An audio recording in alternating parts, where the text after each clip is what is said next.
کہانی کا آغاز ایک دور دراز بستی سے ہوتا ہے جہاں ایک غریب مگر ایماندار لڑکا تاہا اپنی ماں کے ساتھ رہتا تھا۔ وہ دن بھر لکڑیاں کاٹ کر بیچتا اور جو کچھ ملتا اس سے 2 وقت کی روٹی کا بندوبست کرتا۔ اس کی ماں اکثر بیمار رہتی تھی مگر تاہا کے پاس اتنے پیسے نہ تھے کہ وہ اسے کسی حکیم کے پاس لے جا سکے۔ ایک دن جب تاہا جنگل میں لکڑیاں کاٹ رہا تھا، اچانک بادل گھنے ہو گئے، تیز ہوا چلنے لگی اور ایسا لگا جیسے کچھ غیر معمولی ہونے والا ہو۔ اچانک ایک بوڑھا شخص جس کی داڑھی لمبی اور کپڑے بوسیدہ تھے تاہا کے سامنے آ کر کھڑا ہوا۔ بزرگ نے کہا، بیٹا تم نیک ہو اور نیک لوگوں کو اللہ ہمیشہ آزماتا ہے، تمہیں ایک موقع دینے آیا ہوں۔ یہ کہہ کر اس نے ایک پرانا مٹی سے اٹا ہوا چراغ تاہا کو دے دیا اور کہا، یہ چراغ تمہاری قسمت بدل سکتا ہے مگر یاد رکھنا اگر تم نے اس کا غلط استعمال کیا تو انجام بھیانک ہوگا۔ یہ کہہ کر بزرگ غائب ہو گیا جیسے کبھی تھا ہی نہیں۔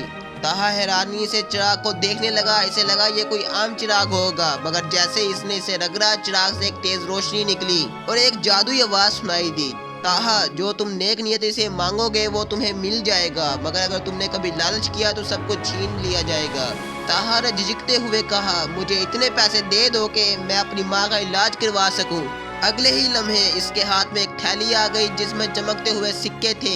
تاہا بھاگتا ہوا بازار گیا، بہترین حکیم کو لے آیا اور اپنی ماں کا علاج کروایا۔ چند دنوں میں اس کی ماں تندرست ہو گئی۔ چراغ کی مدد سے تاہا نے اپنی زندگی بہتر بنائی مگر وہ ہمیشہ احتیاط سے چلتا، وہ کسی سے چراغ کا ذکر نہ کرتا اور نہ ہی اس سے غیر ضروری چیزیں مانگتا۔ مگر بستی کے لوگ حیران تھے کہ تاہا جو کل تک ایک غریب لڑکا تھا اچانک خوشحال کیسے ہو گیا۔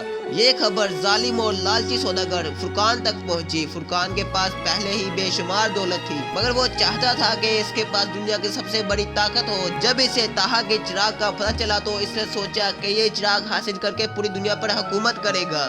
فرقان نے منصوبہ بنایا کہ کس طرح چراغ حاصل کیا جائے۔ فرقان نے ایک چلاک باندی کو تاہا کے گھر بھیجا جو اس کی ماں کی خدمت کرنے کے بہانے وہاں رہنے لگی۔ ایک دن جب تاہا بازار گیا ہوا تھا، اس کی باندی نے چراغ چوری کر لیا اور سیدھا فرقان کے پاس پہنچ گئی۔ فرقان نے چراغ کو رگڑا اور زور سے کہا، مجھے بے انتہا دولت، ایک شاندار محل اور سب لوگوں پر حکمرانی چاہیے۔ مگر جیسے ہی اس نے یہ الفاظ ادا کیے، چراغ کی روشنی سرخ ہو گئی اور جادوئی آواز گونجی، تمہارا دل ناپاک ہے اور یہ چراغ ناپاک دل والوں کے لیے نہیں۔ اچانک زمین پھٹنے لگی اور فرقان چیختا ہوا زمین میں دھنسنے لگا۔ اس کا محل، اس کی دولت، سب کچھ ریت میں بدلنے لگا۔ چند لمحوں میں فرقان کا نام و نشان ختم ہو گیا اور چراغ دوبارہ تاہا کے گھر واپس آ گیا۔ جب تاہا کو چراغ واپس ملا تو اس نے سوچا کہ شاید اب اس کی آزمائش ختم ہو گئی ہے مگر پھر چراغ نے خود کہا، تاہا تم نے نیکی اور صبر کا دامن کبھی نہیں چھوڑا، اس لیے میں ہمیشہ تمہارے ساتھ رہوں گا مگر یاد رکھو اصل طاقت چراغ میں نہیں بلکہ تمہارے اچھے اعمال میں ہے۔ یہ سن کر تاہا نے چراغ کو رگڑا اور کہا، میری آخری خواہش یہ ہے کہ یہ چراغ ہمیشہ کے لیے غائب ہو جائے تاکہ کوئی اس کی وجہ سے آزمائش میں نہ پڑے۔ اگلے ہی لمحے چراغ ایک روشنی میں بدل کر آسمان پہ غائب ہو گیا۔ تاہا نے اپنی بستی میں یتیموں اور غریبوں کی مدد کے لیے ایک دارالامان بنایا اور باقی زندگی نیکی میں گزار دی۔ اس کی نیکی کی کہانیاں نسلوں تک سنائی جاتی رہی اور وہ لوگوں کے دلوں میں ہمیشہ زندہ رہا۔ یہ کہانی ہمیں یہ سکھاتی ہے کہ اصل طاقت کسی جادوئی چراغ میں نہیں بلکہ ہمارے اچھے اعمال میں ہوتی ہے اور جو بھی دولت اور طاقت کا غلط استعمال کرتا ہے وہ ہمیشہ تباہ ہوتا ہے۔